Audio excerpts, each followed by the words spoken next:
हनुमानगढ़ जिले में पूर्व भाजपा मंत्री अरुण चतुर्वेदी ने एक दिवसीय दौरे पर आकर पार्टी कार्यकर्ताओं के साथ बैठक की। बैठक में उन्होंने पार्टी की सदस्यता अभियान पर जोर देते हुए कहा कि भाजपा नियमित रूप से अपनी सदस्यता को नवीनीकृत करती रहती है। चतुर्वेदी ने बताया कि प्रधानमंत्री मोदी के नेतृत्व में भाजपा की सदस्यता में लगातार इजाफा हो रहा है और पिछले 45 दिनों में ही पार्टी के 10 करोड़ नए सदस्य जुड़े हैं। उन्होंने राजस्थान सरकार की उपलब्धियों का जिक्र करते हुए कहा कि राज्य सरकार ने चुनावी वादों को पूरा करने की दिशा में काम किया है।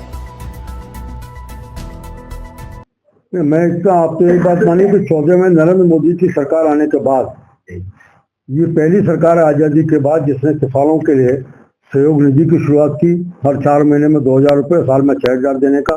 ये पहली सरकार है जो हर रबी की फसल और खरीफ की फसल इन दोनों को हर साल फसल आने पर उसकी MSP आकर के बढ़ा करके कीमत तय करने का काम कर रही पहली सरकार है। निश्चित रूप से इन सब विषयों पर MSP भी तय करना, खरीद हो, यहाँ सरसों की MSP पहले नहीं होती थी, लेकिन सरकार आने के बाद उसको भी हम MSP खरीदा जाए, इसके ऊपर भी राजस्थान सरकार ने काम शुरू किया है। निश्चित रूप से इन सब विषयों को चिंता के साथ पूरा हो, किसान को लाभ मिले पूरा, इसकी चिंता सरकार है। पेपर लीक की आपने बात की है, बीजेपी ने क्या फार्मूला लगाया है कि पक्का इलाज हो, पेपर लीक नहीं हो, नकल नहीं हो? ये तो एक ही सरकार की इच्छा शक्ति ठीक है। सरकार के शहर के ऊपर पहले परीक्षा लीक हो रही थी। अपन सब जानते हैं रीट की परीक्षा का मास्टरमाइंड खुद सरकार में मंत्रिमंडल में बैठा था, मुख्यमंत्री का सचिवालय में बैठा था, RPSC में बैठे थे। ये सब सरकार की शहर पर चल रहा था।